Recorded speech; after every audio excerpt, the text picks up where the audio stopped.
Ya, Assalamualaikum warahmatullahi wabarakatuh. Pemirsa Sultan TV, senang sekali kita berjumpa kembali dengan Anda dalam Talk Show Bijak hari ini di edisi Kamis 21 September 2023. Kita akan membahas tema kita terkait dengan hari ini, benahi Banten lewat birokrasi berdampak, efektifkah? Dan di line Zoom meeting kita telah hadir, senang sekali narasumber kita Pak Adib Miftahu selaku pengamat kebijakan publik, pengamat politik sekaligus juga akademisi.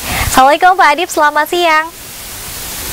Waalaikumsalam, selamat siang. Selamat siang. Lintang. Baik, terima kasih banyak Pak Adib sudah membersamai kita di tengah kesibukannya.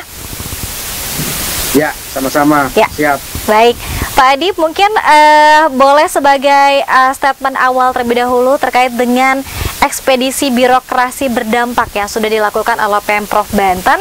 Kurang lebih sekarang sudah kedua titik ya Pak Adib, Banten Selatan juga Banten Utara. Bagaimana pendapat Pak Adib?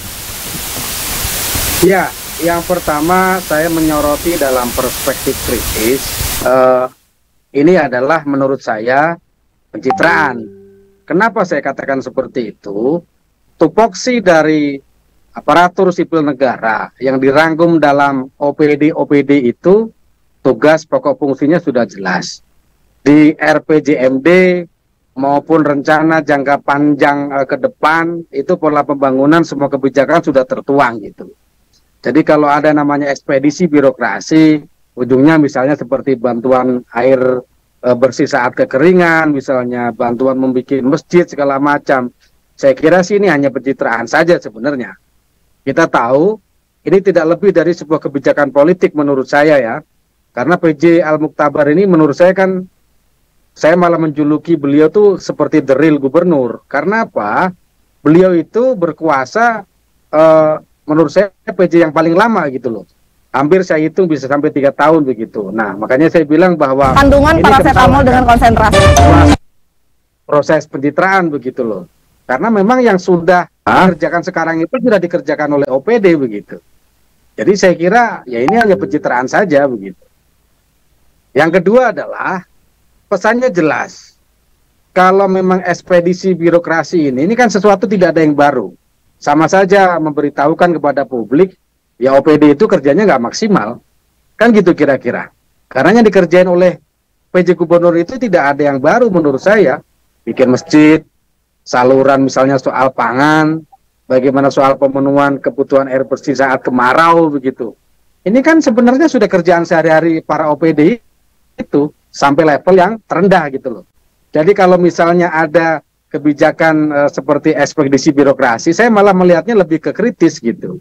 Justru ada apa nih sebenarnya?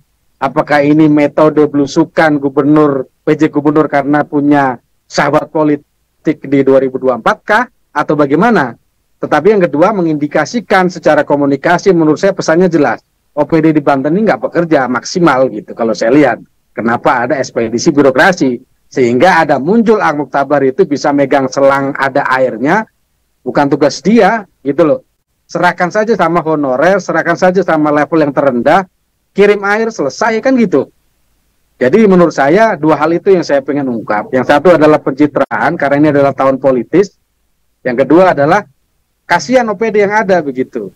Seolah-olah nih dianggap tidak kerja, akhirnya ya PJ turun tangan nih.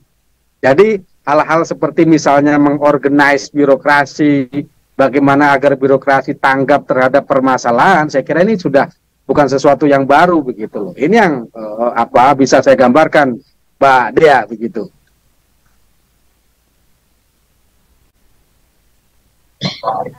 Pak Al-Muktabar ini seperti gubernur sungguhan ya.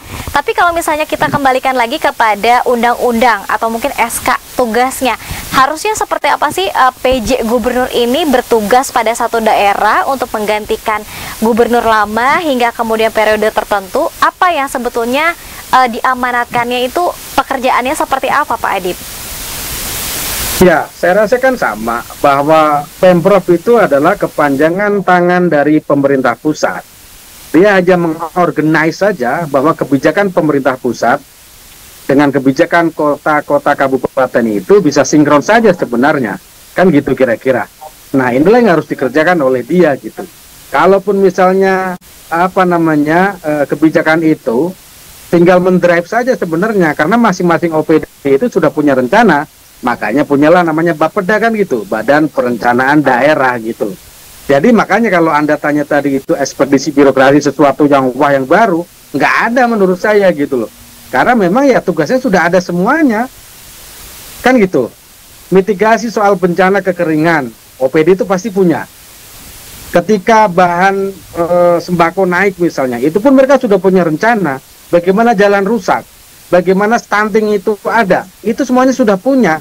Jadi kalau ekspedisi birokrasi itu, biar birokrasi turun ke bawah, berarti kan pesannya adalah birokrasi ini selama ini nggak ke bawah kan gitu kira-kira. Yeah.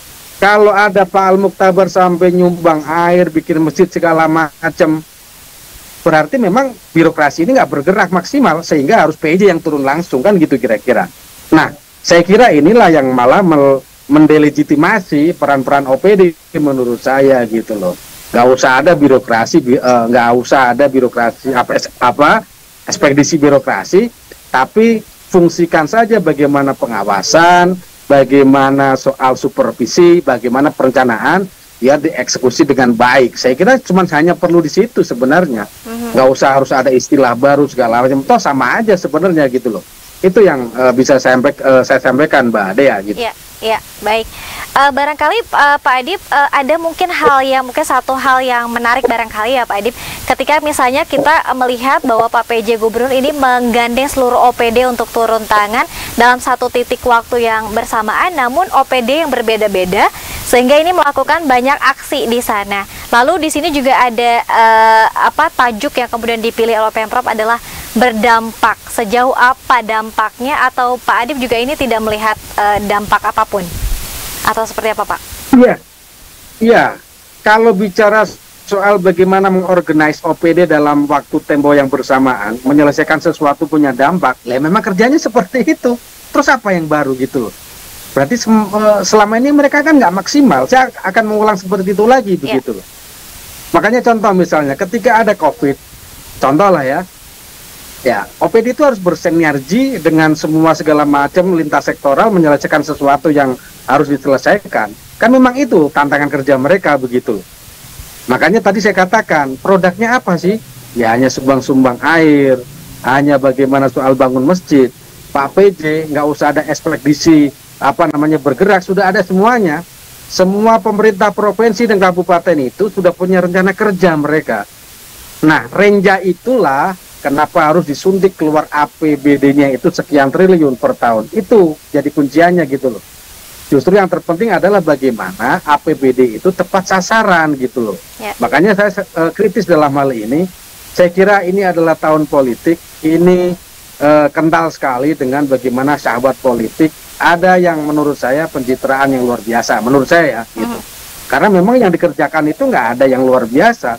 Yaitu adalah kerjanya sehari-hari OPD yang dituangkan oleh rencana pembangunan sebenarnya gitu.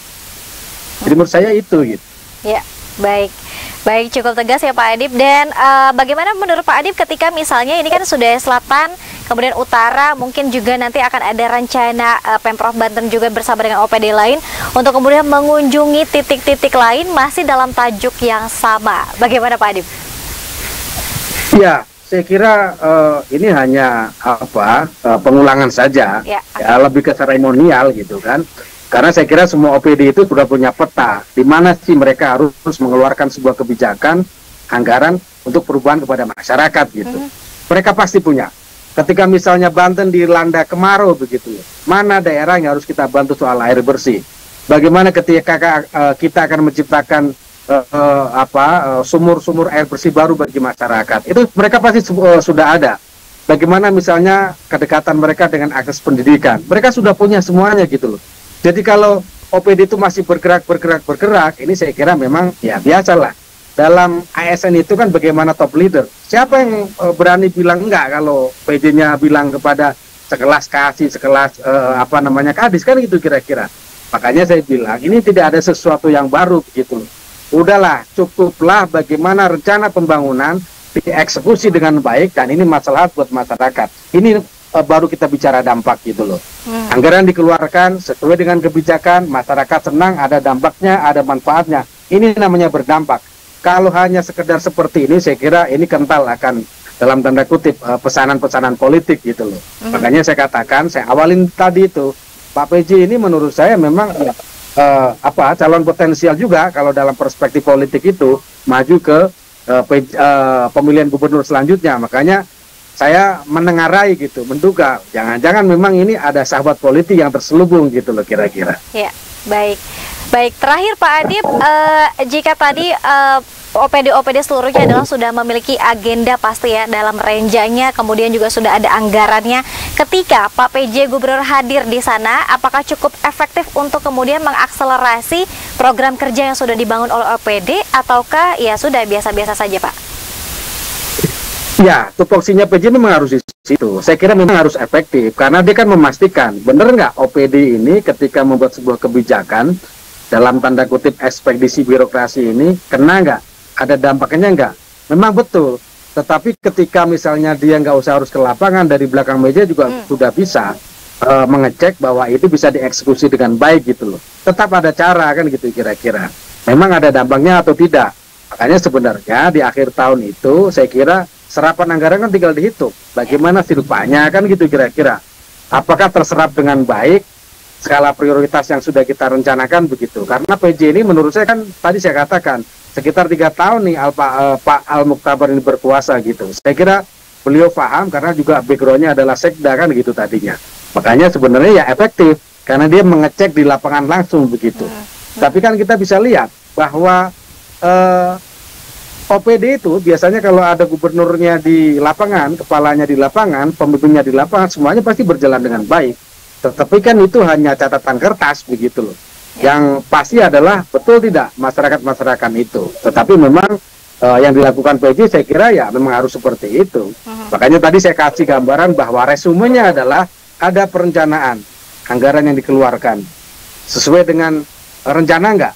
Bagaimana evaluasinya? Itu yang saya kira terpenting karena memang pemerintah provinsi ini kan kepanjangan tangan dari pemerintah pusat memastikan bahwa APBD itu tepat sasaran sesuai dengan skala prioritas pembangunan. Itu menurut saya, Mbak Dea. Baik. Terima kasih banyak Pak Adip. Ini tadi kembali lagi pada dikembalikannya seperti apa RPJMD-nya, kemudian juga anggaran yang dimiliki, kemudian aksi dan juga rencana kerja yang sudah dimiliki oleh OPD masing-masing. Terima kasih banyak Pak Adip Miftahul yang sudah membersamai kita di siang hari ini. Pak Adip sebagai closing statement-nya silakan terakhir. Ya, saya kira ekspedisi birokrasi ini sesuatu yang produk lama, tidak usang, hanya memakai sebuah paradigma baru saja. Nyaris sebenarnya PJ Gubernur harusnya melakukan saja misalnya memastikan bahwa rencana kerja yang tertuang pada RPJMD itu sesuai tidak. Jadi saya melihat malah dalam perspektif kritis ini kental akan muatan-muatan politis, yaitu pencitraan, yaitu malah mendelegitimasi bahwa OPD itu tidak bisa kerja gitu kira-kira menurut saya. Makanya cukuplah Pak PJ itu melihat bagaimana laporan anak buah bahwa anggaran itu sudah terserap sesuai tidak dengan apa yang sudah direncanakan. Menurut saya itu saja menjadi indikator bahwa pembangunan itu berhasil atau tidak. Jadi ekspedisi birokrasi menurut saya tidak terlalu berdampak begitu karena memang sudah kerjaan sehari-hari OPD yang sudah dituangkan dalam rencana kerja 1 tahun atau per 5 tahun begitu. Demikian. Ya. Baik, sekali lagi terima kasih banyak Pak Adip Miftahul selaku pengamat kebijakan publik, pengamat politik dan juga akademisi. Semoga nanti di lain kesempatan kita bisa sambung lagi Pak Adip. Ini bicara soal politik juga sedang seru-serunya ya. Nanti mungkin bisa dijadwalkan ya Pak Adip ya.